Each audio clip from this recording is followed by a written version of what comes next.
মঙ্গলবার থেকে খুলেছে সারা দেশের শিক্ষা প্রতিষ্ঠান। সেই বিষয়ে জানাতে চট্টগ্রাম থেকে যুক্ত হচ্ছেন আমার সহকর্মী শহীদুল সুমন।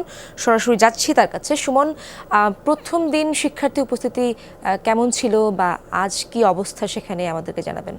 ইশরাত, গতকাল শিক্ষার্থীদের উপস্থিতি একেবারেই কম ছিল, ফলে সেদিন কিন্তু কোনো ধরনের ক্লাস পরীক্ষা অনুষ্ঠিত হয়নি। আজকে সংখ্যাটা কিছুটা বাড়লো, কিন্তু সেই উপস্থিতিতে আসলে ক্লাস নেওয়ার মতো আসলে পরিস্থিতি ছিল না। তার কারণে বেশিরভাগ শিক্ষা প্রতিষ্ঠানগুলোতে কিন্তু যারা প্রধান শিক্ষক বা শিক্ষকরা তারা কিন্তু ক্লাস তারা নেননি, এবং যারা শিক্ষার্থীরা এসেছেন তারা অনেকটা ক্লাস না করে কোথাও কোথাও ফিরে যাচ্ছেন, কোথাও ক্লাসও হচ্ছেন। আমরা সেই তথ্য পাচ্ছি। আমরা শিক্ষার্থীদের সাথে একটু কথা বলতে চাই। একটু যদি আসলে বলেন আর কি, আপনারা এসেছেন, ক্লাস হয়েছে কিনা? হয়েছে, আসলে 4 ঘন্টা ক্লাস হয়েছে আমাদের, কিন্তু শিক্ষার্থীদের উপস্থিতি অনেক কম, তাই শিক্ষকরা বলছে যে তোমরা বাসায় চলে যাও। আসলে দেশের পরিস্থিতি এখন তেমন একটা ঠিক হয় নাই, স্থিতি হয় নাই, দেন অভিভাবকরা চাচ্ছে না কোনো ঝুঁকির মুখে পড়ুক, তাই একটু আরেকজনের সাথে কথা বলতে চাই। কেন আসছে না শিক্ষার্থীরা?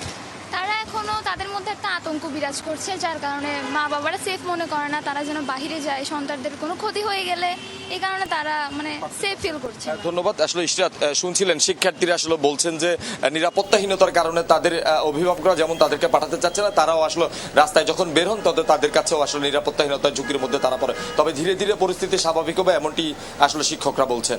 সুমন, ধন্যবাদ আপনাকে।